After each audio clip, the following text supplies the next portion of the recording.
Happy Sunday. Welcome to the Scoop World Order. Max Clare is officially signed and in the fold. The team has departed and landed in Los Angeles. They are getting all ready for last few days of prep before the foot hits the ball.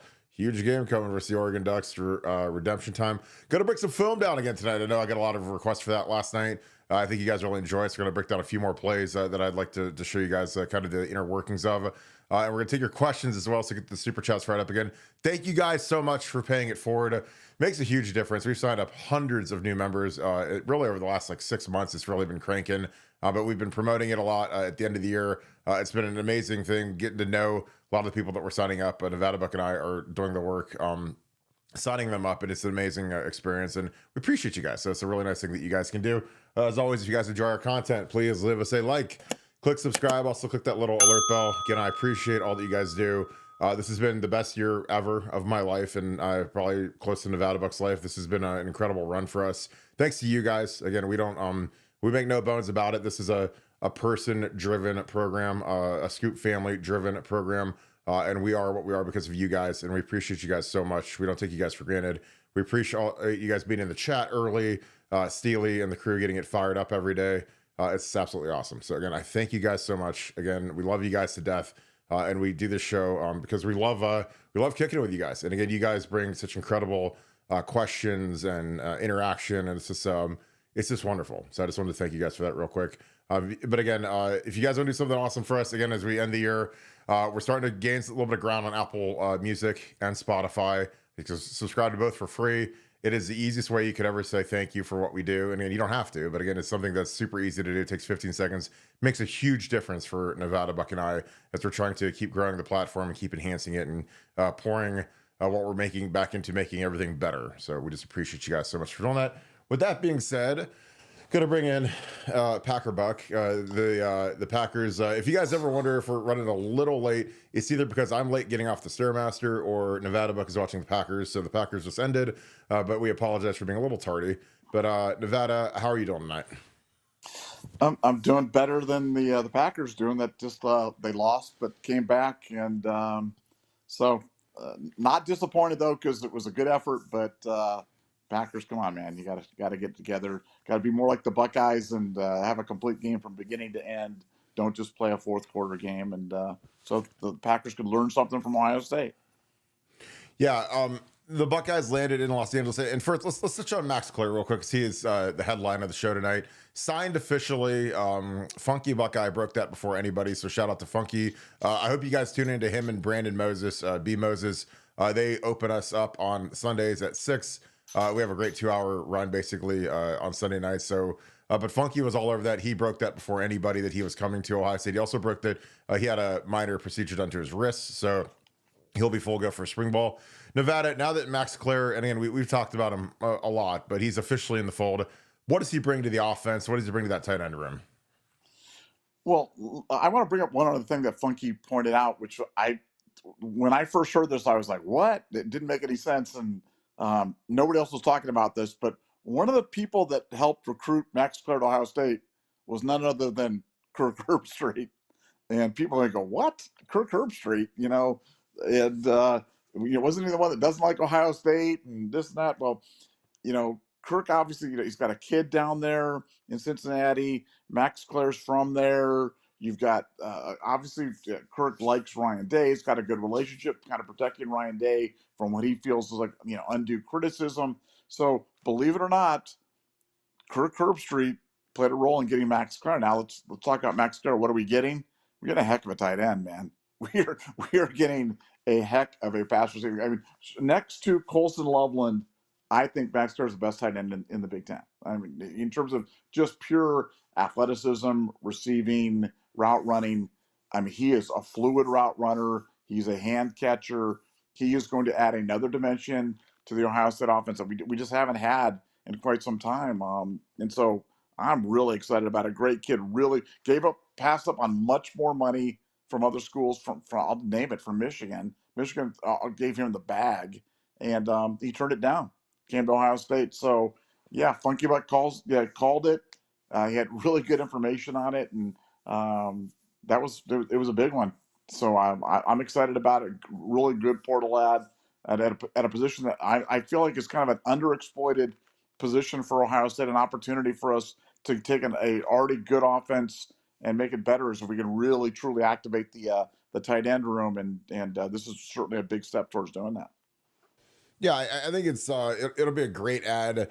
A benefit to a kid like him, a Cincinnati kid, going to a place like Purdue is he's going to play earlier than he would at Ohio State. He's not going to be behind, for better or worse, G. Scott, and some of the other guys are in front of him.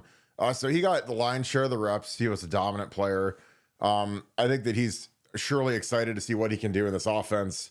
But I love the ad. I love the aggression. I think that we've had another A+ run in the portal thus far, and we're not done. I mean, that's the thing, is there's, a lot of the premier talent is still playing right now. There's going to be transfers from, like Tennessee has had like just a mass exodus from their program. They lost 6 wide receivers from the receiver room.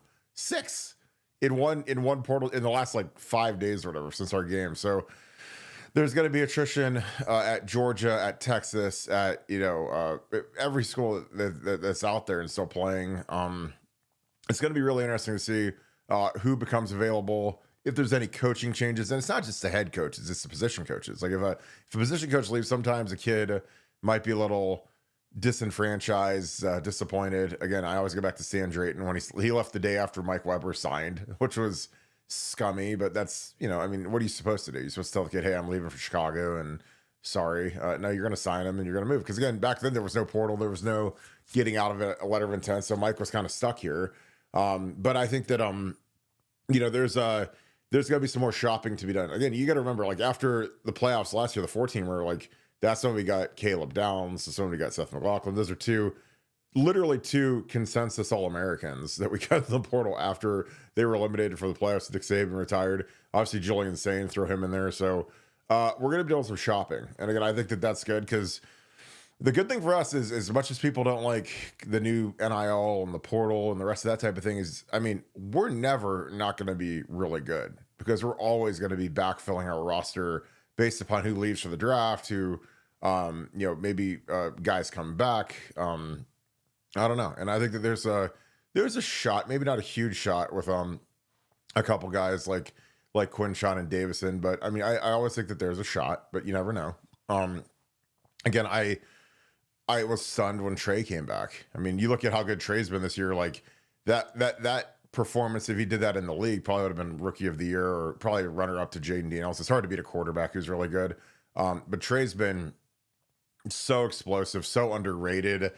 And again, he suffers from sharing a workload and playing with great players. Because again, it's a double-edged sword when you play with a guy like JJ and Mecca and Quinshawn and Brandon Ennis and Carnell Tate.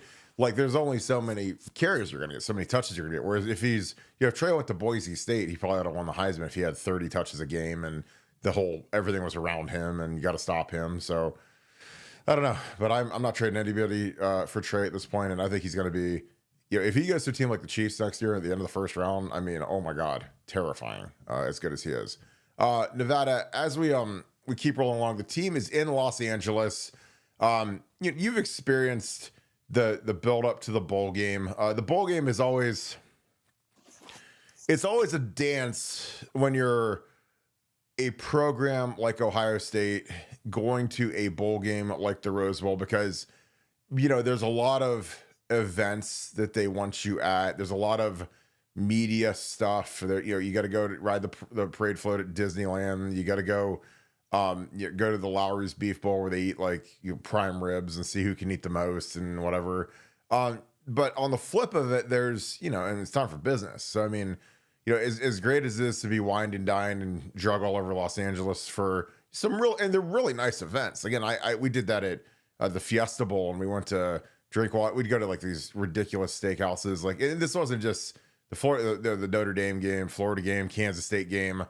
You kind of go to the same places. It's just kind of built into the bowl experience. But talk a little bit about, how much because again, you've ran sports teams, owned sports teams, taking in the scenes, taking in the experience versus just getting down to the nitty gritty and getting down to business. Because there was, a time where I was kind of back and forth. When we dominated in the Fiesta Bowl and we beat Notre Dame and beat Kansas State, beat the Hurricanes, was like, okay, this stuff's all fun. But then like you go through it all again and then you lose and you're like, well, did we do too much of the, and again, these are like mandatory activities. This isn't like we just go out on our own. This is stuff that's paid for by the bowl trip, and it's a part of the bowl trip. And, but like talk about that balance. Cause there's the business and there's a routine. And then there's the stuff that throws basically a wrench into your routine because, you know, when you're away from your apartment or your condo, or wherever these kids live, your routine gets, shook up a little bit. Talk a little bit about that. Yeah, well, it's been interesting because now these are still technically the Rose Bowl. Played on the first, played in the stadium, still has the parade.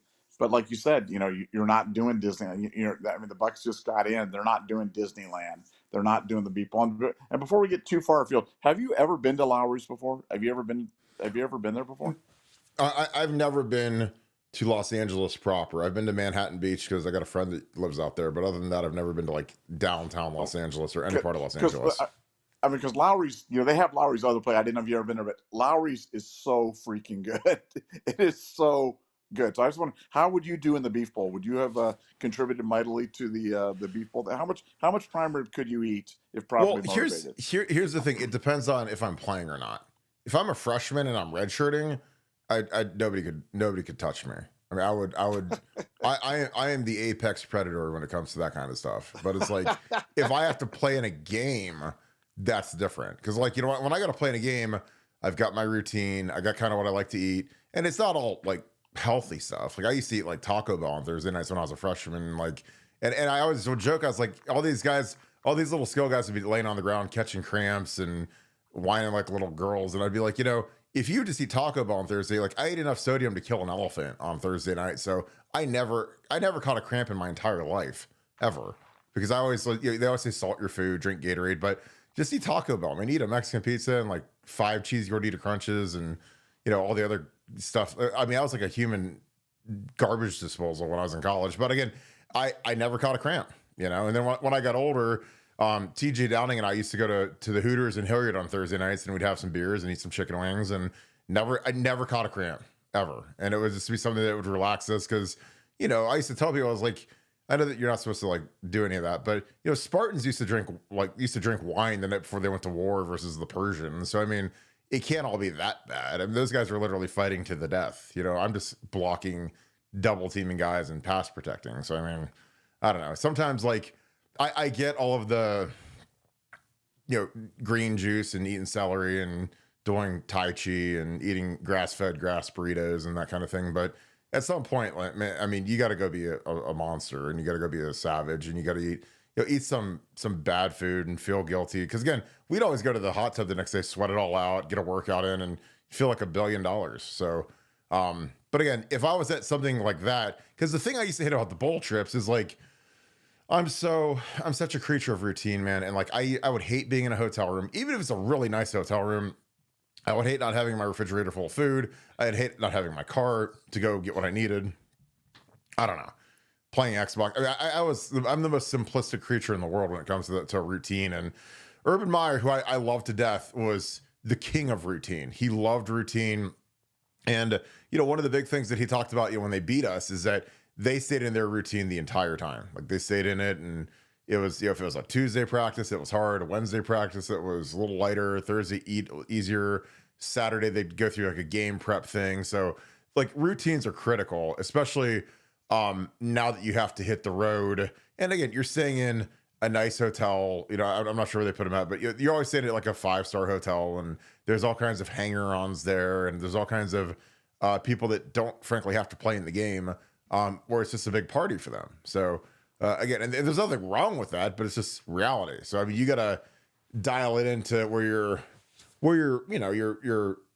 friendly. But I mean, again, like these guys got a war in a couple days, man, and this isn't gonna be, I mean, it's just it's for everything. And so, I always I don't worry, because I think that these guys have been in the playoffs a bunch, and they kind of know the routine. And they got Mickey. I mean, Mickey's been, he was with Urban, so they kind of got it down. But that was always the thing I hated about going to the bowl trips, is like, you don't have your routine, you don't have your big beautiful weight room and all your recovery stuff that you have with the Woody Hayes. And they try to make it work, but it's never the same.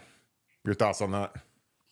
Yeah, no, I think I mean, routine's so important. I think Ohio State's been doing a good job in terms of doing that, trying to set this up like a game week. Even the time of game being 2 o'clock, being a 5 o'clock Eastern, I like that because it's not, it's not too late in the day. We're not worried about, playing at night or something like that. So it's actually 11 o'clock at night East Coast time. We're getting a nice time of day to start the game. Obviously a great venue that we've got a positive association with some players like a Mecca and some of the guys that have actually played on the field, a fast field, which I think inures to our benefit as well. And yeah, no, I think for Ohio State, you're just kind of going into you got to remember the whole genesis of bowls. Bowls were set up to be they were vacation boondoggles by these local tourist authorities to try to attract Midwestern tourists to come out during the winter, the snowbirds. And these were the greatest commercials for California. Was sunny and beautiful Rose Bowl day, and it was 19 degrees back in Ohio, and everybody in Ohio was like, "Man, I wish I lived in California." And that's literally what led a big part of the genesis and the moves to the West Coast was bowls. So now I think that it's a little bit of a loss that you lose some of that pageantry in some of those events, but when we're basically in an NFL playoff type of situation. I think going out any more than a couple of days before, 2, 3 days beforehand is kind of crazy. And yeah, you've done it all, haven't you? I mean, you've gone out way before, and you've gone out just a few days before. And I Yeah. mean, Woody had the one where he kept the team in the monastery, and that's, I mean, like, I mean, what for you is the sweet spot? I mean, I know one time you went out way early, didn't you? You guys like Well, missed Christmas and I mean, yeah. For that Florida game, we were out there for 2 weeks. We got out there on the 26th, and we didn't play till like the 7th. And so, I mean, wow. that's an eternity to be away from home. And again, that was a huge mistake by us. And again, but we had this thing in our heads where you got to understand, like when we were getting ready to play Florida, like we'd been to the Fiesta Bowl like 3 out of the last 4 years, like Miami, Kansas State.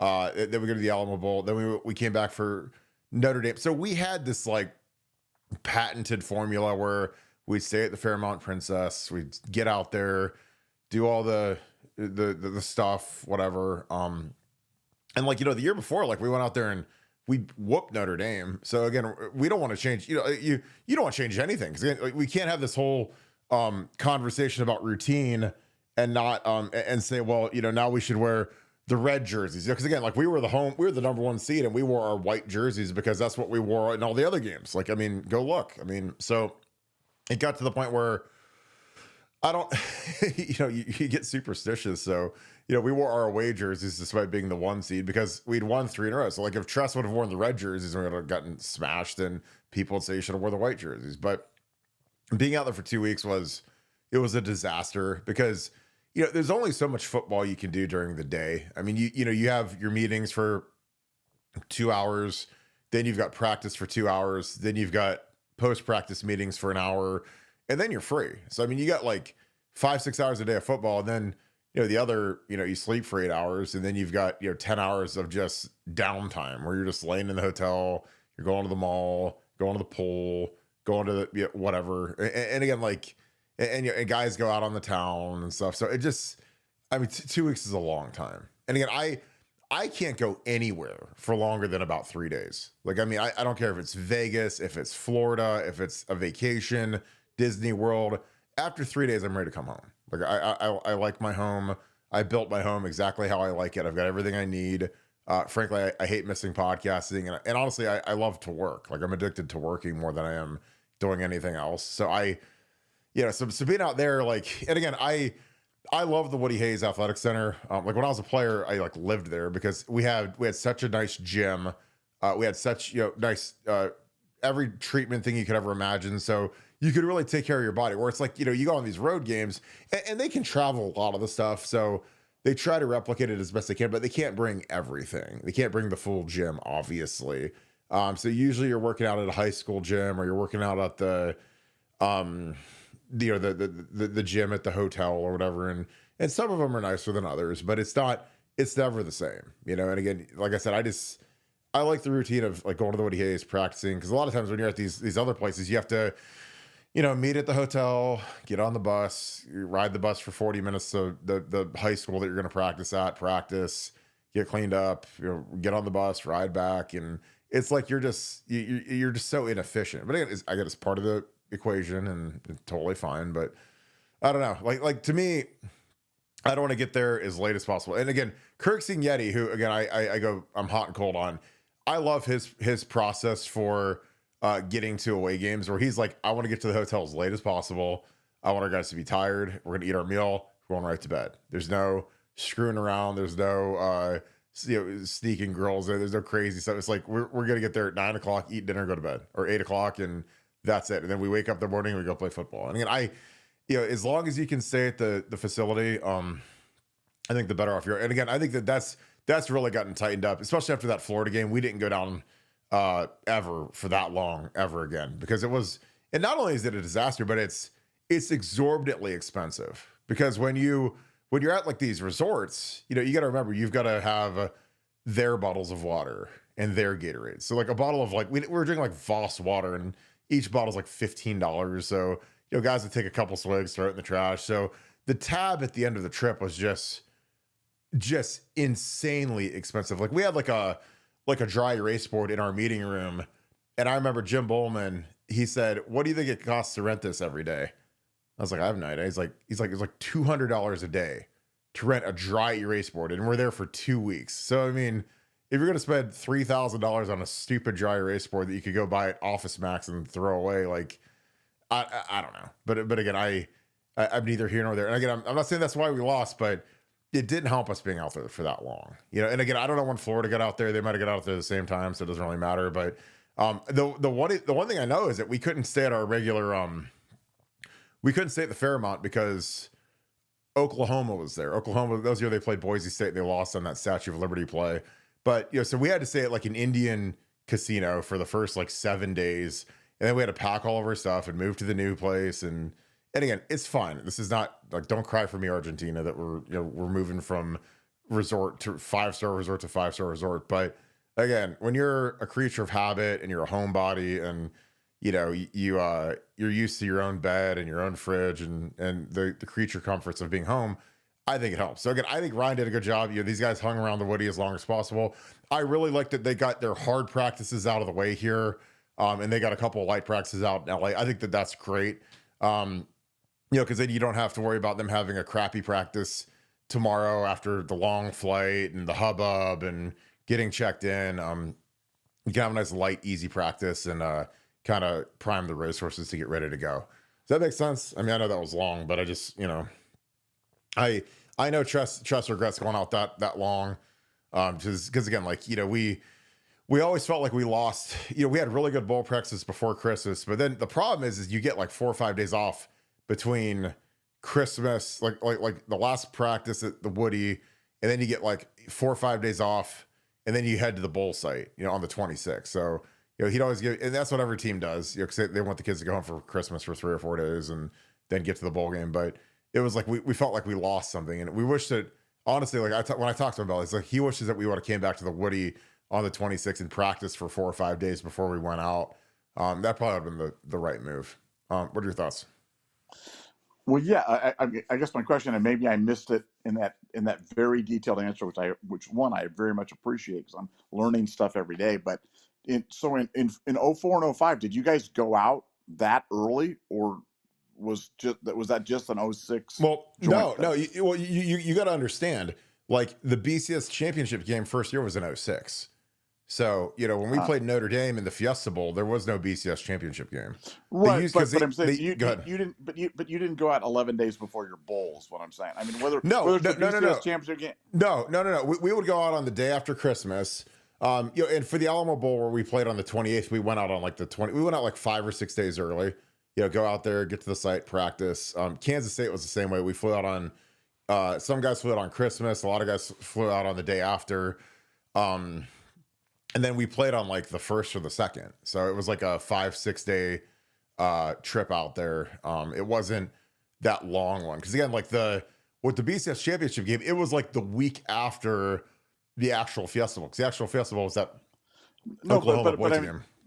but I mean, as well as you guys played, and I was at the Notre Dame, Ohio State game in 05, and like you would think that you'd replicate that. You would, because again, whether it's the BCS championship game, a bowl game against Notre Dame, I mean, it's the same. It's a game, and the question is how early do you go out for a game on the West Coast in the stadium, and you go out, 3 days before, 4 days before, and you have one of the great performances in Ohio State history, and the next year you're like, hey, let's go out 11 days before. Well, we went out, I'd say 6 or 7 days before. Like we went out, so I don't know what day we played Notre Dame, but I'd assume it was probably the second. It was either the first, second, or third. But I know that we flew out on the 26th. So I would imagine we played on the second, I think. But again, I could be wrong. First or second for that Notre Dame game. But yeah, like I think that here's the problem. And again, it doesn't matter at this point. This is all just in the details. But in the old days, they had this process where, you have to remember we were all poor for the most part. So they had this deal where you could either fly out on the team charter, or they would give you a check for whatever the most expensive flight is for the most expensive teammate, which I know that sounds long and stupid, but the check would end up being like $1,400, $1,500, which to us might as well have been $1 million. And so we would all book our own independent flights from, like, if you're San Antonio Holmes, you would fly from Miami, from your hometown, to Sky Harbor International, Phoenix. If you're me, I would fly from Columbus to, you'd book your own independent flights. Where now everybody flies out on the team charter. Like they did away with that rule because the SEC schools complained about it because, the Big Ten schools, we'd make way more money because we had kids that were flying from way further distances. So they did away with that rule. But I think it was in trust, or whoever the operations were, in their mind, it was more efficient to have, instead of having everybody fly to Columbus and then us fly out on a jet together, it would just be like, everybody fly out, we'll meet at the bowl site, and then we'll go from there. But again, it was obviously far too long. Well, the game was on January 2nd, just so you know. Okay. Just if you're ever wondering, so you're like, 6, when 7, did 8, I 9, play that? 10. Yeah. So, about 7-ish days or so. If we get out there on the night of the 26th, so about 7-ish days. Because I think on the 26th, we didn't work out on the 26th. I know that, like, you can either fly out on Christmas or the 26th, because a lot of guys actually flew out on Christmas because it was, like, substantially cheaper. But I was like, I'm going to spend Christmas with my family, and then I'll fly out on the 26th. I don't care if I save $100 or whatever. So yeah. But so it was like 7 days. So again, like, but when the BCS championship game was probably the 7th, I think, the 6th or 7th. So it was like another 5 days out there, in the hotels. And it's just a long time to be away from home. It's a long time. And again, not making an excuse, but it's just like, guys, if we would have gone back to the Woody for 6 or 7 days, beat the stuffing out of us and get rolling, would have helped. Again, also, that doesn't help Ted get from breaking his leg, but it just kind of is what it is. What else? You got some more? Or we should start digging into these super chats. Actually, I'm gonna break down a play. Go ahead. Well, why don't you break down I'm gonna let you break down a play. But this is fascinating. I love hearing about this stuff because this is the kind of the inside baseball that people don't really think about or hear about or know about. As much as we talk, I've never heard some of these stories. So I mean, like, I just, like I said, you're dealing with kids. And again, I know that you are the king creature of habit. And I know that you've got your routine you do every day. And I know that it's going to get disrupted when you have to travel. So, I'm sure that there's going to be a part of you, despite, enjoying what you're going to be there for, you're going to be like, damn, I just wish I was back in my house with my fridge and my TV and my exercise machine and my golf clubs and my podcast setup and whatever. I mean, because that's how I am. It's like, I don't like to go anywhere because I don't want to pack my podcasting stuff. I can just come down here and turn the camera on and let's rock. Let's do our thing. So I don't know. All right, we're gonna get some of this Trey going. This Trey love. Let me find my where'd my pencil go? My kids, who I love to death, my little Caney, who's my little 3-year-old, he grabs my Apple Pencil every day, and I always have to find it. He is he is gonna be the enforcer of the family because he is the meanest kid on earth, and I love it so much. It's my favorite trait in the world. I don't have to tell him to hit people because he just hits people, especially me. Beats the tar out of poor old dad. All right.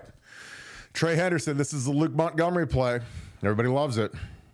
So Luke, he found the weakest Samoan on earth. This guy is a Stanford transfer. I had to look this guy up because he looks like he's a white guy, but he's actually like half Samoan. And I was like, well, he's not the strong Samoan, but he was a Stanford transfer, and Luke about just body bags him real quick. So, but again, you got all this space. I mean, you got the safety, and it's just like a lot of room there. Poor Donnie, and Donnie gets decleated. I see he turns into a bowling pin. I love Donnie to death, and this has happened to me. But when you get your feet a little tight, and then you have a linebacker running downhill on you, he gets uprooted a little bit. But hey, it doesn't matter, man, because on film it's just a long touchdown run, and we're bushwhacking their D line. So, this is the Luke Montgomery play. I was happy for Luke. He gets a hold of this kid. This kid's a Stanford transfer, so he's not. When we played the Florida Gators in 2006, I promise you they did not have any Stanford transfers on their D line. Same with LSU. They probably couldn't even spell Stanford. But this kid, he gets body bagged by Luke, which is great. Luke puts him in the blender. So again, Stanford transfer is probably not built for the SEC. And then Donnie's coming down to double team with him, but the guy gets body bagged so bad that that he doesn't even know what to do. So his feet get tight, so it kind of turns into a bowling pin, and one hits them with some force, and Donnie. Again, this has been every lineman, so I'm not laughing at Donnie. Here's the thing: I'm not laughing with Donnie. I'm laughing at Donnie. That's how it's supposed to be said, because this has happened to me too. So I feel you free, Donnie. Love you. 74 represent. So he gets pushed, but again, this is excellent by all involved, especially Trey Henderson. It's a double pull. It's a power play, but you have the extra puller here. So it's basically a counter where you got your tight end pulling around. Finds work. Again, when this color shows up here, he finds work, which is fine. And then Trey is the first rounder. So again, when you've got JJ, you put this guy's living in hell right here, because he has to cover all this ground from the deep half, and he has to cover all that. And you got a guy like Trey Henderson who can stop on a dime. It's really, really crispy. So I'm gonna rewind this real quick, and then I'll just show you. This is the effect of JJ though. And again, JJ, who scares everybody to death, you got to keep the safety back over here. You got this high safety. You got your too high because of the speed of these guys, but he's got to watch JJ. So he's his eyes go right to JJ. Where's JJ? And again, this is why I love Chip Kelly to death. The motion of a Mecca draws their eyes for a second, and again, so these guys they all got to rock and roll over. And I mean, this poor safety, when it all comes to fit, he's got to cover all this by himself. Like, this thing splits, Trey winds it back. And I mean, this is, again, and we always make fun of our turf, but the turf monster helped us here. He hits the deck, and Trey is Trey. God bless him. Because again, the people that don't know how good Trey is, they're just dumb. And again, they shouldn't be allowed to talk about Ohio State football. Honestly, they should be excommunicated from the family, because I watched Trey Henderson and his physicality and his vision, his burst. I mean, he'll probably run a 4.3. And people are like, yeah, we don't want that guy. We want Master Teague or Mayan Williams. And I mean, that happened. There are actually people that get paid by Ohio State websites that said that. It wasn't me in Nevada, because we've got brains, but it is what it is. Nevada, your thoughts on our boy?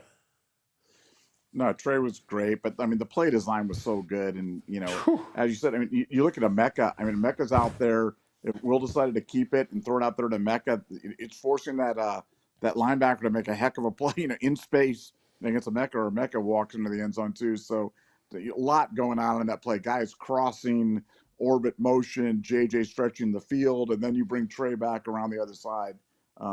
Just a great play design.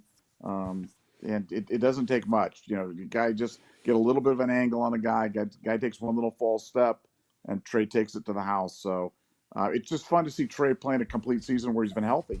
We had early in his career, he'd ruptured his Achilles. He had plantar. He had a bad ribs at one point. I mean, he'd been really banged up his first 3 years, and this year he's firing fresh, that was the dream. The dream was, once you got into the quarterfinals of the college football playoff, could you have your skilled players be fresh and peaking at the right time? And I'd submit that JJ's playing his best football. Trey's definitely playing his best football. Will Howard's playing his best football. a Mecca might be playing his best football. So, we've got a lot of guys that are peaking right now. And again, one of many reasons why I think we're going to win and win comfortably in the Rose Bowl.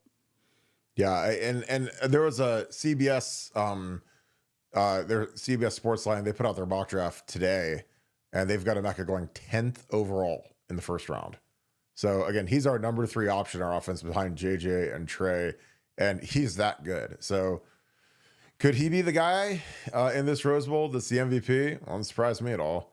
I mean, again, because they're gonna dedicate. You only have so many resources when you play defense, and you're gonna dedicate a lot to take away JJ, a lot to take away Trey.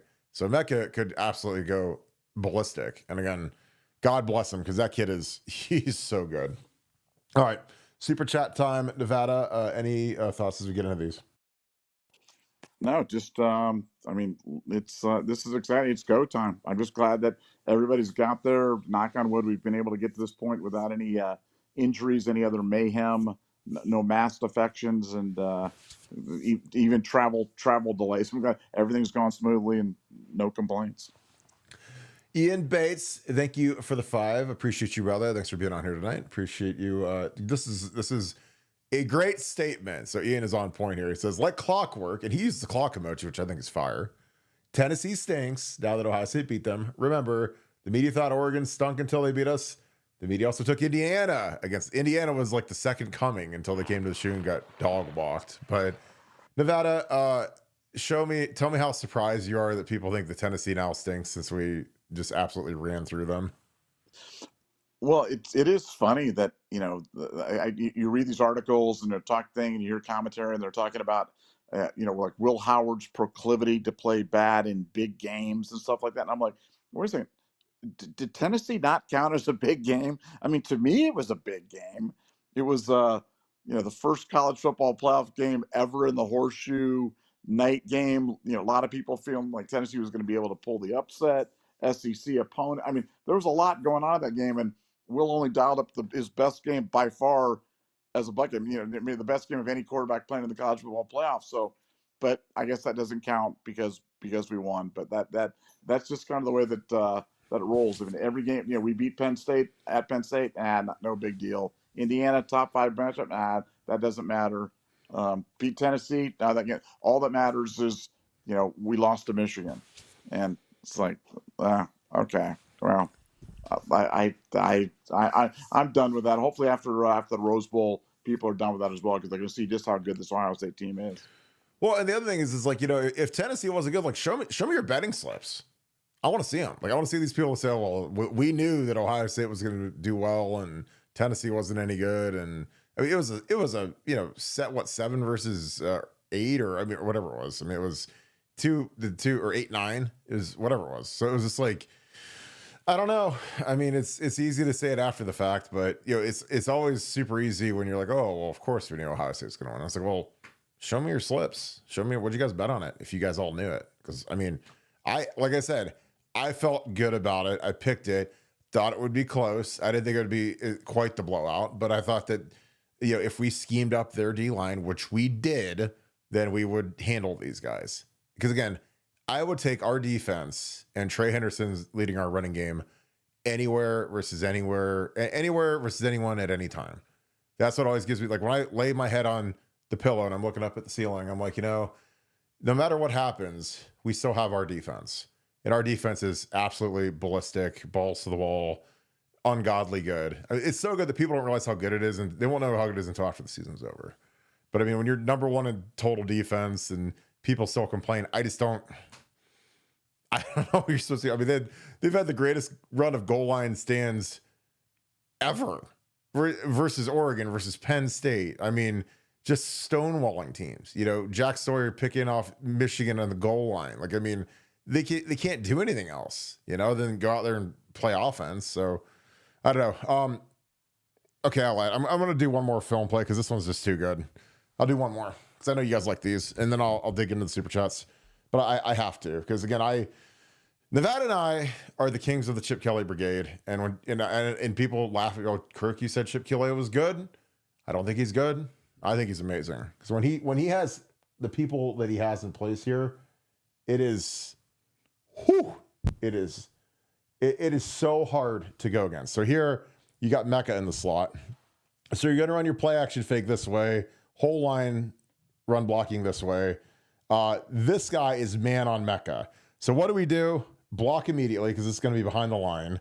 And you veer some stuff out here. So you got G. So this is beautiful play. So block here by G Scott, drive through him and bubble up here and make a big muck.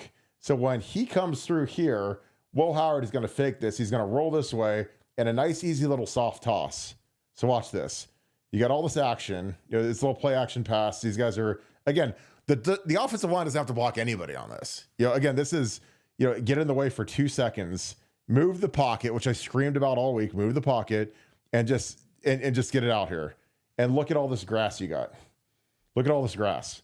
So again, track, and I'll do it for you. Track this guy. Watch him here with this bubble. And look how far he has to bubble back when there's all this congestion.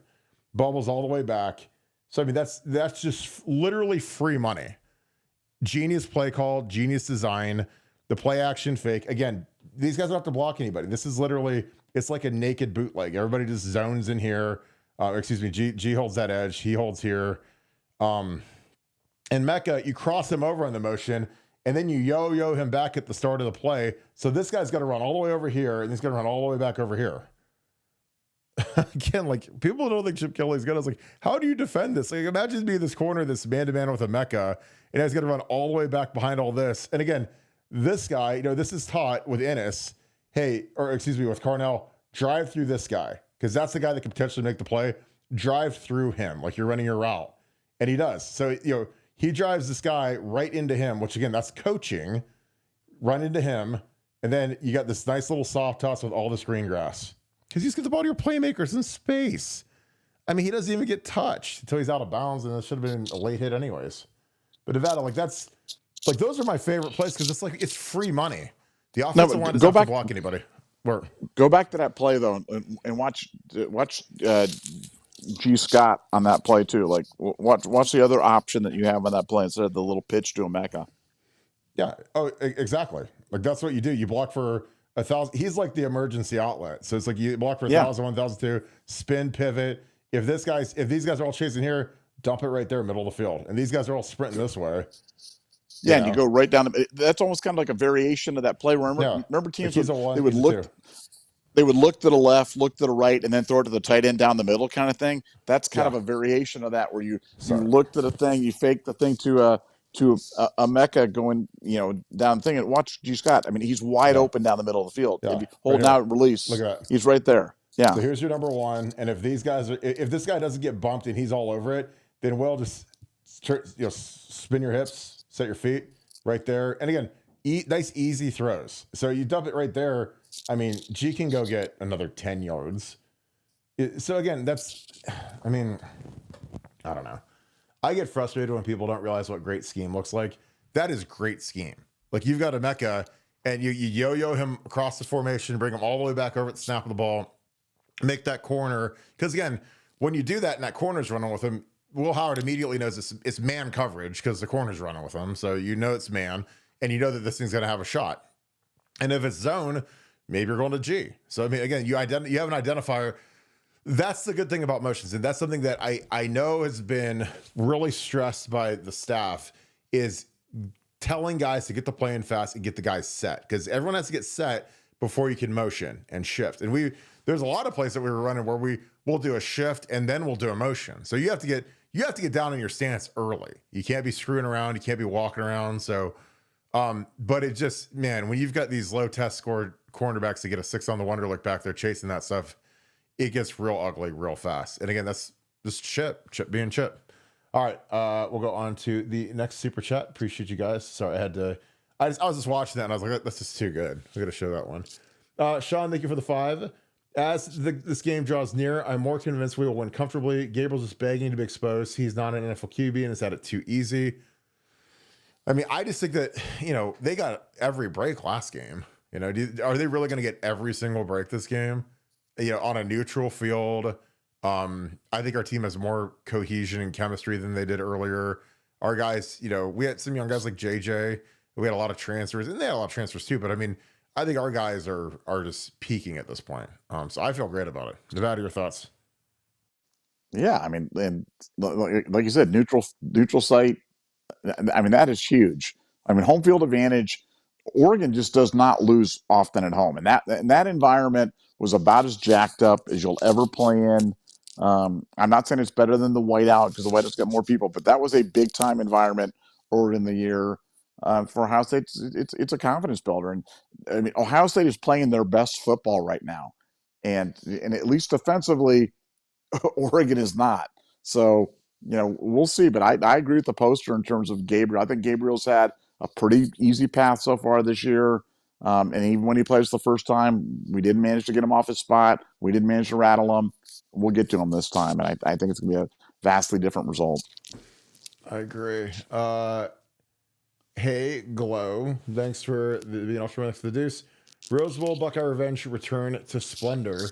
Yeah, it's going to be big time revenge, and I can't wait for it. And the thing I know is that the players and the staff cannot wait for this game either. This is one where you don't get to run it back in life often. We get to, and it's going to be we're going to be bringing the pain. Super excited about it. Nevada, your thoughts?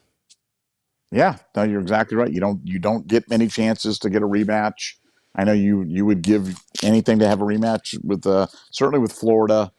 Maybe not as much LSU, but you'd like to have that LSU game back with less penalties and without a procedure penalty on rearing. Maybe you go up 14-0, and maybe that's a different ball game altogether. One of the great upsets, but no, it's they've got a chance. They've got confidence. They've got the ability, and we have the best team. So when you put that in combination, yeah, I think Ohio State has every reason to be confident, and that's why I'm so confident. Yeah, I mean, I would have loved to play at LSU again. Love to, because again, do I think that we're going to make all those mistakes again? Are we going to drop it? Is Brian Robisky, one of the most sure-handed players in school history, going to drop a touchdown? Probably not. Are we going to have 5 personal fouls? I don't think we had 5 personal fouls the entire season. I mean, I'm sure we had some, but it's like we never had 5 in a game. That's unheard of. Are we going to have a field goal get blocked? Are we going to have a procedure on the 1-yard line? I don't know. I mean, that's a lot of screw up, to overcome. So just wasn't meant to be, but it is what it is. But I'd love to play those guys again.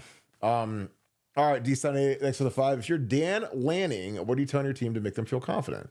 Well, I mean, we're number 1 in the country. We ran the table. We beat Penn State. We can score on anybody, including Ohio State. They took us deep, so let's test our corners again, see what happens. And Oregon, they played well, but I'm sure that they felt like there were things they could have done better. So I'm sure they'll try to get explosives. They'll try to take shots on us again, and we'll see, and again, it'll be interesting to see how much, if they run Dylan Gabriel more, because I think that a big part of our game plan, well, just from watching the tape, I've watched that tape so many times, was that we really wanted to control Gabriel in the pocket and limit his running, which I thought we did a pretty good job of outside of the read option touchdown that he had. But, I think that now we're going to come after him and hit him, put him on the ground and make him uncomfortable. So it's kind of like one of those give and takes. Nevada, your thoughts. If you're Dan Lanning, what are you telling your team to make them feel confident? Well, like you said, they won the first time around, and I'm sure they feel like they left a lot of points, and they missed a 2-point conversion. I think they missed a couple of field goals. I mean, I think they feel like, hey, we really squandered an opportunity to not make it a 1-point game the first time around. Didn't play our best football, so let's just go out and play our best football. And look, Ohio State got beat by Michigan. We can beat this. Nobody's beat us this year. So Oregon's not going to lack for confidence, and Dan Lanning is not going to. I mean, he's going to call a fearless game. He'll call an aggressive game plan, and it's just up to us to be just as fearless and play just as hard and just as fast. And I think when that generally happens, the better team wins. And I really believe Ohio State is the better team. And but Oregon won't lack for confidence coming in. That's for sure. Well, I just I mean, why would you, when you're number 1 in the country and you ran the table and you won the Big Ten? And so I mean, like I said, that's why it's going to be a great fight stylistically, and I love everything about our team, man. I wouldn't trade our guys for their guys. There's no way. And again, they've got their 1D tackle as a top 20 pick, Harmon, the kid from Michigan State. And Like, I think he's good. I don't think he's that good. I mean, I watched his tape and it's like I've seen like top 20 tackles before, and I don't think he's disruptive enough to be a top 20 guy. But yeah, sometimes guys get on the hype train a little bit, and it is what it is. D Sunny, thanks for the 5. Why do you think Lincoln Riley hasn't been successful at USC? Meanwhile, Oklahoma's in the tank too. What's more important, the coach or the institution? Ooh, why has Lincoln Riley not been successful at USC? I just I don't know, man. I mean, like that was one where, and I'm sure your boy Colin would have said that he would have bet a lot of money that SC was going to be going back to the Pete Carroll days, but I don't know. I mean, you've got as much talent as anywhere in the country, and it's a glory place. And I mean, hell, they pulled Jakeem Stewart out of Louisiana to go there. So, but they've just been so bad on defense. I mean, he's made horrific defensive hires. Like, again, that's the guy that I think if he had Jim Knowles as his DC, they'd probably be a playoff team. But he hasn't found the right quarterback, which is critical for him because when he's been good, he's had like a number 1 overall type quarterback like Baker, Kyler, Jalen Hurts, Caleb Williams. But even with Caleb, they weren't as good as they probably should have been. I don't know. And in terms of what's more important, the coach or the institution, I mean, to me, it's the institution by far. Because like if you could be a great coach, but if you don't have the resources, then you end up being like Chip Kelly at UCLA. Like Chip Kelly is a fantastic coach. Like if Chip Kelly was at Oregon right now, I mean, I can't imagine how good they'd be with that NIL budget and the facilities and all that other jazz. But when you're at UCLA where they don't have 17 cents of their NIL budget and everyone's poaching all their good players, like it doesn't matter, because the institution, it's not just the athletic department and the facilities and the AD. It's the donors, it's the NIL program, it's the fundraising, it's kind of all of that. So, I think that Alabama will be good for a long time. Georgia will be good for a long time. Give me the institution over the coach. Now, again, you got to have the right coach too, though. But I mean, if you say, Kirk, is it better? Would Urban Meyer have been as successful if he would have stayed at Utah versus when he switched to Florida and Ohio State? Probably not. I mean, he would have won and made some noise, but he wouldn't have been a juggernaut like he was at Florida and like he was at Ohio State. Because when you get to the real institutions, you just have, it's like going from bow and arrows to tanks and MiGs and nuclear bombs. It's a big difference in what you're able to get done. Nevada, your thoughts. Again, D-Sen, I appreciate you, brother. Thanks for being on here every night. He says, why do you think Lincoln Riley hasn't been successful at USC? Meanwhile, Oklahoma's in the tank too. What's more important, the coach or the institution? Oh, well, as for Lincoln Riley, I think you hit the nail on the head. I mean, it's been bad defensive hires. I mean, they've got enough offensive talent to play, competitive. They should be much better than they are because I think that they're a top 20 offense, maybe even better than that. And Lincoln's a great play caller. I like their scheme. They can move in on just about everybody. But defensively, coaching at the college level is almost determinative of success. So my answer is probably on the institution versus coach is a little different than yours, maybe saying the same thing, but a little different way. I think good coaches can be successful just about anywhere. Look at Urban Meyer, you could win at Bowling Green or Utah or, whatever it might be. And I think for Lincoln, he's made some bad defensive hires. And as a result, the defense has been so bad and it's really hurt them. And, for you, USC should never be bad because the institution it's so strong. The football recruiting base is so strong. I mean, Lincoln could literally just recruit Orange County, California, let alone all of Southern California, just Orange County, and be just fine. So there's so many football players down there. They've got the runner, as you mentioned. UCLA's down. There really isn't another power out there. I mean, the closest power to them is Oregon, which is 12 hours away or whatever it is up north. So they should be better than they are, and I think that's what's perplexing to so many USC fans. But look, you got to if you have good coordinators, if you have good staff, you can win. And maybe to your point, at a place like UCLA where you're a little limited or something, but other people have found ways to win there. Bob Toledo, he found a formula, and he found Terry Donahue had some success at UCLA as well. I just think you got to kind of modify your approach, and I think for Lincoln, he might have Oklahoma might have been the right fit for him because USC right now he's really struggling. Well, I think that my answer would probably be a little different in the new world, because again, my first thing is like if I'm Urban Meyer, one of these guys, and team like Texas, I mean, he was real close to taking that Texas job now, and I mean, I'm telling you, that was I mean, the regents were meeting with him, and it was but the big thing is like how much NIL, what's my NIL budget annually?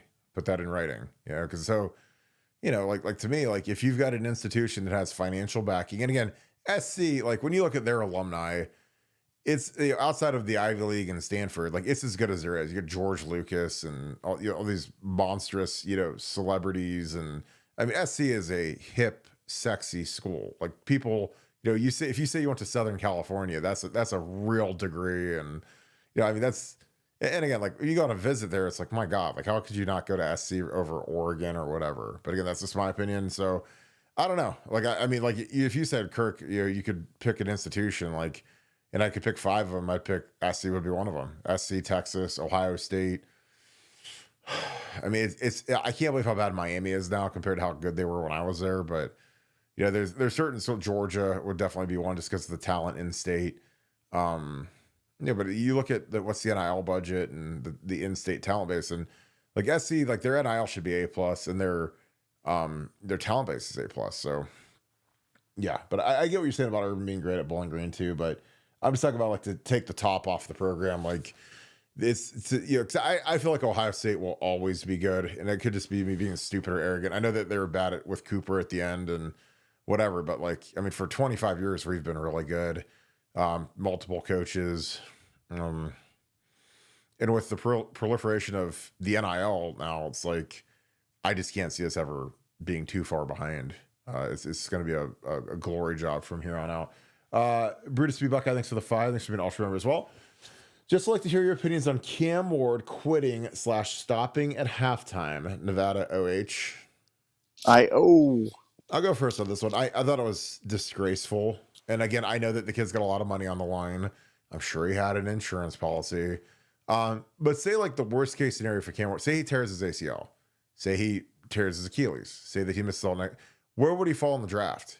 To like 10, to 7, to 8? Like say he has to redshirt next year when most of these rookie quarterbacks, they want to redshirt anyways. Like, so I don't know. Like and again, I was a late round pick, and but I was an All-American, and when I was coming out of my senior year, like I mean, people were saying I was going to be a third. I mean, my Jim Bowman after my junior year, after the Michigan game, he's like, I think you could be a late first round pick if you come back for your senior year. Now, obviously, that didn't happen, but that's how good I was playing. Like on the Mel Kiper list, I was the number 3 tackle in the country behind Jake Long and Sam Baker. So again, I don't know. And again, I also don't care because again, my life's turned out to be absolutely incredible. So don't cry for me, Argentina. Life's great.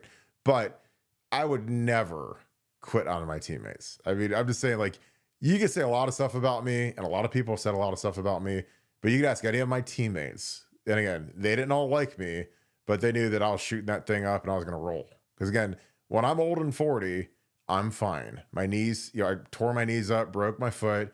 I get around fine. I work out every day. I feel amazing. And I have zero regrets from strapping up and going. Because again, you could say a lot of stuff about people, but you can't say that I'm soft, and you can't say that I didn't put it out there. And when I didn't play, when I couldn't play because my knee was shredded when I got my MCL torn, and I couldn't I couldn't wear a brace, I couldn't wear a sleeve, I couldn't wear anything.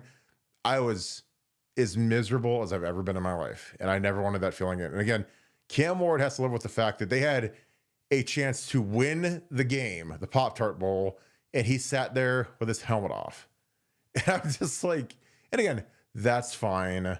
I'm sure that that's the new wave of athlete. I'm sure he'll make all kinds of money, but it's just like, I don't know. And he'll get defended for it. But like, what's the worst that's going to happen to him? Like, he's not going to die. I mean, like I said, if he gets his ACL torn, he'll be the 5th pick instead of the 1st pick. So I don't know. But again, that's me. And again, maybe I'm old fashioned. I'm old school. I'm dumb. I mean, I've been called everything, but the one thing I know is that I'm right. Like, if you roll over on your teammates, like they'll feel some type of way about it. And again, money is great, So money's not everything. You got to have some pride and some conviction at some point. And that's the great thing about football is like you find out real quick who's real and who's fake because daddy can't come save you. Your nice livelihood growing up can't come save you. Like when you get out there, you find out who the real ones are and the fake ones are. And again, if I'm a GM, man, I mean, how good would it have been if he would have came back in and won the game? Like, what would that have done for his draft stock? If he came back in, helped his teammates, won the MVP of the Pop-Tart Bowl, whatever, like, I don't know. Like I said, it's just, it is what it is, and I get it. And guys can sit up, but like, and again, even if I was the projected number one pick, I'd still play. And again, I give credit to Dion. Dion had Shador and Travis Hunter both hurt their stock yesterday. Well, probably a little bit, not terrible, probably a little bit. But they played. And again, that's something that, when you're, lying there about to die, you can always say, well, at least I didn't bail on my teammates. Because again, to me, I don't know. Your thoughts, Nevada, on Cam Ward quitting / stopping at halftime? Yeah, I thought it was. I mean, to me, it's a character defect, and when you're trying to draw these fine lines between quarterback. I mean, you're talking about a quarterback, starting quarterback for an NFL team. You're basically entrusting them with a multi-billion-dollar asset, 5, 6, 7, 8, whatever number you want to assign to the value of an NFL franchise right now. And to me, there's no way in heck I'd want to have a guy that quit on his team. I just wouldn't. I think there'd be other guys that didn't quit that have similar skill sets that I go with, and I'll let somebody else have the guy that quit, because they're looking at everything. They're looking at who your grades. Have you had any trouble? I mean, they're looking at every aspect of your life, and to me, it's just another data point. I mean, he decided I could. I mean, again, not playing. I've never played at the level you guys played at, but like the idea to sit out and allow your team to lose when you're healthy sitting, I can't process that in my mind right now. And especially when you're there on the field, I even understand if you made the decision pre-game and the game starts and you're already in the stands or whatever, you're on the sideline, you're not playing, but you made that decision. Chris Olave, tapped out of the Rose Bowl, or Garrett Wilson, or I understand, but you played in the first half, and then you tap out. Makes no sense to me. And yeah, I thought it was a loser move all the way. Because what's the worst that's going to happen? You tear your ACL. You're a quarterback. You're not going to die. You're not a running back. Your speed's fine. I mean, I don't know. Like I said, I don't like going down that road, but that was crazy to me.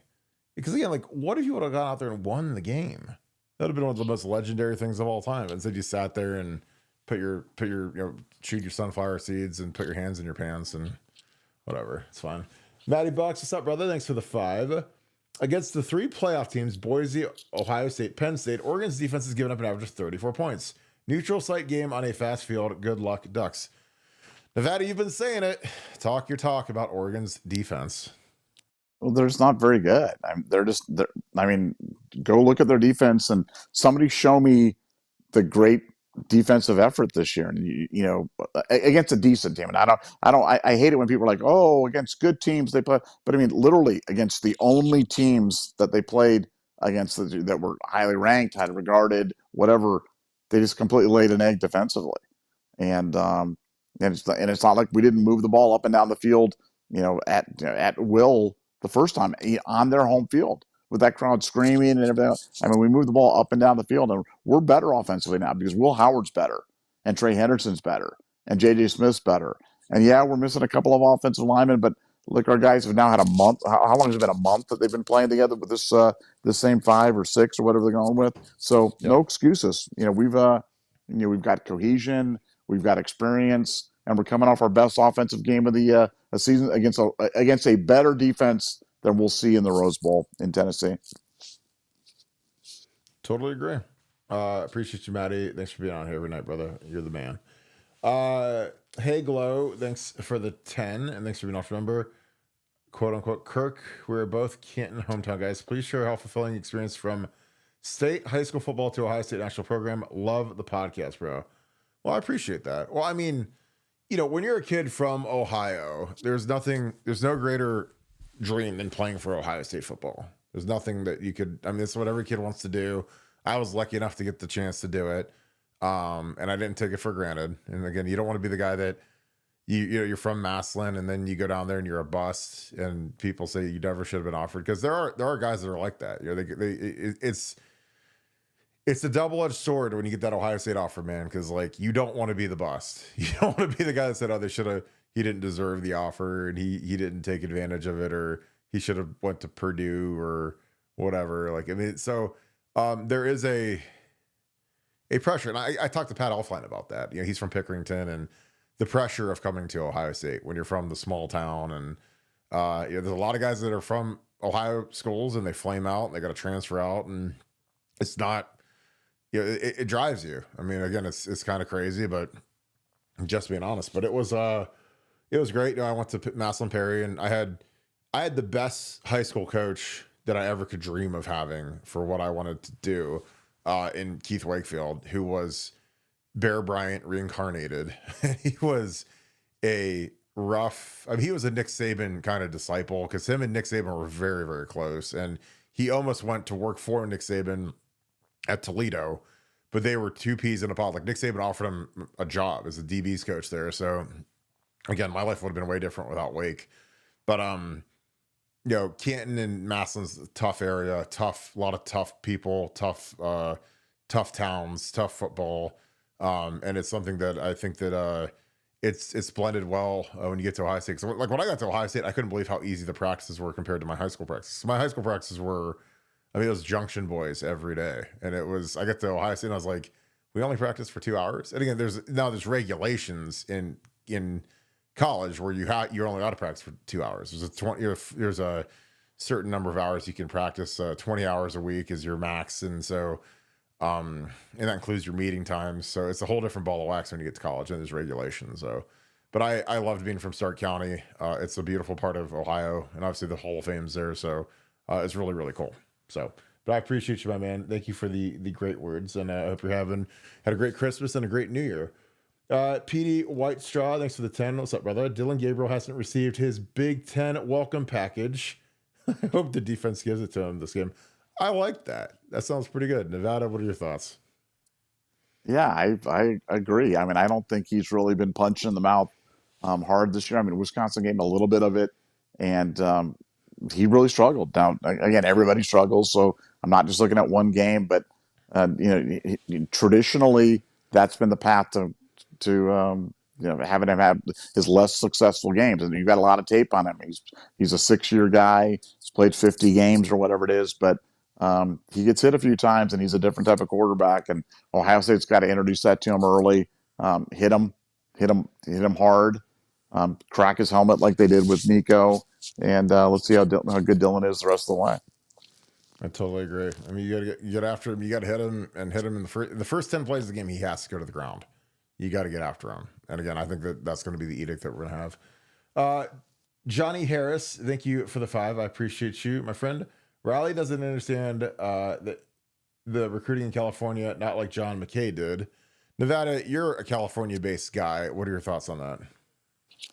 Yeah, well, I think he understands it. It's just, I think that they just haven't done a really good job in terms of, now again, they took a big step forward with Jakeem Stewart. They spent a lot of their NIL money on a great defensive tackle at LSU. Now the question is, are they going to be able to, implement it? But I don't think recruiting talent, at least to me, hasn't been the issue with Lincoln Riley. They've got plenty of talent on that roster. I just think that, I think their defensive scheme, the defensive scheme 2 years ago might have been the worst I've ever seen in college football. That's how bad it's been. But I don't think it's a talent issue. I really think it's been coaching. But you may be right. I'll have to take a little closer look at their roster. But they've done well, and USC always does well. Should always do well down there because they really don't have any competition in such a fertile recruiting background. Yeah, I agree. I want to give a quick shout out. I love Steele. You're the best. I said to Yashreel, Yasharel. It's his birthday. So happy birthday, my dude. So I hope you have a great night. Tim Z, thank you for the 20. I saw the program from the 06 Tostitos Fiesta Bowl. Great pick, Kirk. Thanks for advice on buying tickets for Outson. Going to the Rose Bowl won't be as loud as Outson. Great show, Nevada OH. I-O. Yeah, that Notre Dame game was a fun one. I didn't know that'd be the last bowl game I'd win as a player, but I was only a sophomore then. I didn't realize we are gonna blow the next two. But that was always the funny thing is like, is it better to go to a lesser game and win or go to the 90 and lose? But there's a lot of goodwill towards that 05 team because we won the bowl game. So it was that was a good year, and I wish we could have ended the other years better, but we didn't. Yeah, and my advice on buying tickets for Alston is like I'm like Nevada. I'm like, with the way that apps are now, you can wait until the game starts and get tickets. You can sit in the parking lot, and the market always crashes, so you don't need to buy them too early and worried that you're not going to have a ticket because there's no paper tickets anymore. So you can sit there on Ticketmaster before the game, and if you're trying to get in, the market will crash. If you have cash, you'll be able to get in easy. Paul Lewis, what is up, brother? I appreciate you, my dude. Let me get this on the screen. Sorry. Thank you for the 50. I hope you had a great Christmas, and I hope you and your lady have fun at New Year plans. Appreciate you, brother, as always. Hi, guys. In the spirit of this week, I was at the 1980 Rose Bowl, and after the best damn band in the land finished Script, Ohio, I tapped the USC fan in front of me, asked what he thought, and he replied, it was marvelous, but was glad that we were not Mississippi. God, can you imagine on Script, Mississippi? You'd have to have like 5,000 band members, I think, to fill that thing out. But Nevada, did you go to the 80 Rose Bowl, or is that before your time? No, that's one that's the one and only time that I went to the Rose Bowl parade the night before. So I went to the Rose Bowl parade, and I went with some friends, and we were young Nevada, like 18 years old, and young Nevada drank too much that night, and Yes. I ended up like waking up and not feeling good, missing the parade, drove home, watched the game, and then fell asleep in the second half, and didn't wake up until like the final minute, and Charles White going down the field, and they beat us. So I blame myself for falling asleep during the Rose Bowl, but it was alcohol and induced, and just not a great positive memory around. I cannot relate to that at all, Nevada. So I really feel you're a bad person, Nevada. It was Young bad. 18-year-old with a flowing hair Oh going my! out. It was so bad. Young drink. My hair was awesome. My hair was just beautiful. It Ugh. was layered and everything like that. It was beautiful. Were you drinking like the low proof beer that you could drink when you're an 18-year-old? Was that what you're pounding, or were you just Oh no, I was drinking slow gin. slowed? So you're just feeling real good. Slow Or, gin fizzes. We were drinking slow gin fizzes. oh That my was what we were god! drinking. For Oh yeah. a big old headache, big Oh, old. so bad. I want to go sit in the stands and sit in that sun for 3 hours. I bet that would have felt amazing. Oh my god! Oh, so After awful. a long night, Paul, that is awesome. Appreciate you, my man. I wasn't born yet, so I don't have any memories of that game. I wasn't even a thought yet. But 4 years later, I showed up. And I came out. I was like, let's start a podcast. All right, one big Bucks fan. Thanks for the deuce. Appreciate you.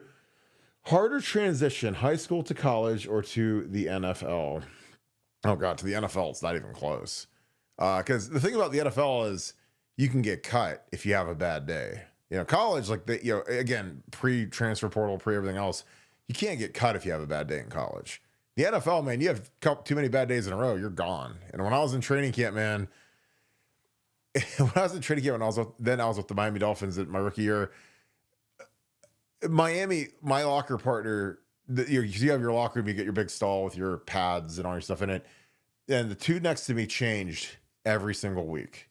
There'd be like two new guys because they were trying to churn the roster because it was a bad team. So they would be working guys out, cutting guys. And so that's when you're like, yeah, we're not in Kansas anymore. When every Tuesday they would bring in like 40 guys to work out. And you look, how many big guys are there? Okay, that guy looks like a D lineman. That looks like a D end. Ooh, crap, that guy looks like an offensive tackle. Hope he has a bad workout. Like that's kind of where you're at. So there's nothing like the NFL. It is it's the ultimate. I loved playing in the NFL, but I'll be honest, like playing in college is just so much more fun because you're with they're kind of your boys. And again, when you were at Ohio State, back when I played, a lot of the guys were from Ohio. So a lot of us knew each other. So there's just a camaraderie. There's a There's a different level running it back when I played pre-NIL. Most of us, we all kind of had the same stuff. We're all kind of poor. We're all kind of whatever, making it work. And that was something that was kind of cool. It was really cool. But again, when I was in the NFL, like I was like make a league minimum, but I still had an incredible year. But I don't know. There's just something about playing for your home state, your home school. That's just fun. And like I said, the NFL is awesome. It's the ultimate competition, the best of the best. And I love watching NFL football, but I loved playing at Ohio State. But it's definitely harder to go from college to the NFL because the bad players they just go away fast. They don't last long. I only lasted 3 years in the league, but it's a different world. Nevada, your thoughts? Yeah, I'm not sure if I have a relevant point of view. I would imagine college NFL because, like you said, even the bad players in the NFL are superstars. You know what I'm saying? There's whereas from high school to college, there's a much bigger variance. But yeah, I would imagine from college to the NFL, it's certainly the bigger jump. Well, yeah, I mean, it'd be like your guys going from high school to, single A baseball to the major leagues. I mean, that's got to be just massive jumps in level of talent and consistency. And you get up to the bigs, man. You get up to the show. There's just not many guys. And I will say this: there are bad players in the NFL all through that. I watch guys that are just absolutely terrible in the NFL, but somehow they're the teacher's pet, or they're the apple of the GM's eye, or the GM sometimes will take a guy and miss on him in the draft, but he'll keep him on the roster for 3 or 4 years because he looks better when guys clearly can't play. And that was something that shocked me. When I was in San Francisco, there was a first round pick named Ken Von Balmer, and he was terrible. I was with him at the Senior Bowl, total bust in the NFL. And somehow I was like, I don't know who his agent is or who he has photos of, but he went first round. And I was like, that guy who ran a 5.3 40. And I mean, he wasn't as fast as I was, and I was a tackle on the O-line. But he stuck around in the league for 4 or 5 years because he's a first rounder. And that's fine. But there's some really bad draft picks that stick on rosters for a few years. Cause if you're a general manager and you take a guy in the 3rd round and he stinks, like if you cut him within a year or two, that's a very negative mark on your kind of your GM scorecard for all organizations that are evaluating you. Because for one, you're probably going to get fired. For two, I don't know. But yeah, it's an interesting deal. But yeah, the NFL is definitely tougher. All right, Nevada, good show. We can wrap this thing up. Any final thoughts? No, just I'm glad, uneventful trip out to the West Coast. You just never want to have any just weird stuff happening, and things are going just the way we want them to. And I really love I love the feel of the team. I love the feel of kind of where we're at as a team.